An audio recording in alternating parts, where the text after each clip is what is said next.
My psychopath sister told me to unalive myself and my mom encouraged her, so I tried to silently escape the house. My mom caught me and did everything she could to stop me. When I told my abusive mom I wanted to move out of her house for college, she started literally bawling her eyes out and screaming that I don't love her. My sister walked in and asked what happened. My mom screamed that I don't love her and want to move away. My sister took out her phone and completely unprovoked sent me the following DM, "You dumb bitch. I hate you. You're trash, and I'm glad you were robbed. No one loves you and no one ever will. And how dare you make my mom upset? She was kind to you all her life, and all she wanted was for you to stay. You're never going to be anything, and I know you've been feeling like yourself, so why don't you actually go and do it? No one will care. Your boyfriend broke up with you last year, and I think that goes to show no one cares about you. I hope you get raped again, but I should stop talking before you call the cops on me like you used to do to mom when we were kids. There's so much I'd love to say to you, but I don't want to be a bully." When I read that I started crying, and when my mom saw me crying, she started laughing uncontrollably and calling my sister hilarious. "You're going nowhere," my mom said to me before walking away. I wanted to leave immediately, but I didn't even know where to go. I tried to calm down, tried to think, but then my sister walked back into the room. She had this smug look on her face. She stopped in front of me and just stared, like she was daring me to say something. "What's wrong?" she asked, her voice dripping with fake concern. "Did I hurt your feelings?" She didn't wait for me to answer. "Oh, wait. I forgot. You don't have any? You're just this empty shell who thinks everyone owes her something." I didn't say anything. I didn't trust myself to speak. I knew if I opened my mouth, I'd either scream or start crying again, and I didn't want to give her the satisfaction. She leaned in closer, lowering her voice. "You're such a pathetic little crybaby. No wonder no one wants you around." Then she moved behind me, and before I could react, she flicked the back of my head. I stumbled forward a bit and she laughed.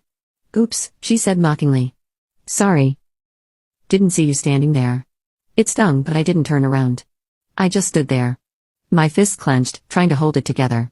I felt trapped, like I couldn't even move. She leaned in again, her breath against my ear. "You know, you really should do everyone a favor and just disappear. You'd be doing us all a huge favor."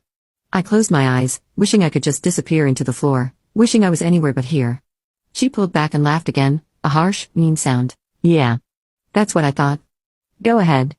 Keep pretending you're all brave and tough, but we all know you're just a coward."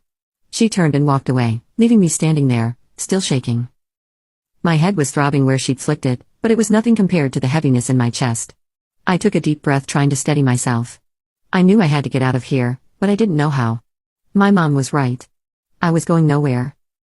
That night, I went back to my room and locked the door. I knew I had to get out of there. I couldn't stay in this house anymore. It was like being trapped in a nightmare I couldn't wake up from. I sat on the edge of my bed, staring at the blank wall in front of me, trying to figure out what to do next. I knew I couldn't just walk out the front door. My mom and sister would stop me. I needed a plan, something solid. First, I grabbed my phone and opened the messages from my sister. I took screenshots of everything. I didn't know if I'd need them, but I wanted proof, just in case. It felt weird, like I was building a case against my own family, but they'd left me no choice. I saved the screenshots in a hidden folder, then backed them up to my email. After that, I started going through the other messages. My sister had sent me a lot of awful stuff over the years, and I saved those too. Every insult, every threat. It was a lot.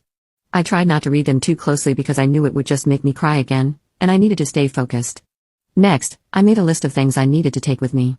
Clothes, my laptop, a few books, some cash I'd been saving up from my part-time job.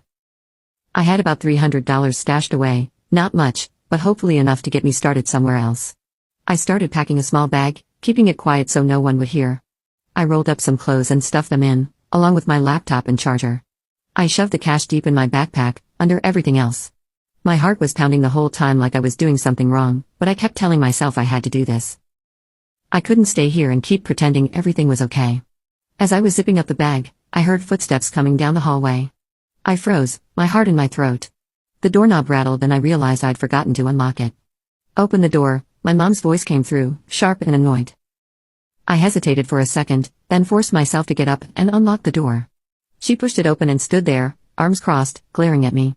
Her eyes flicked to the bag on my bed, and I could see the realization dawning on her face. "What the hell do you think you're doing?" she demanded.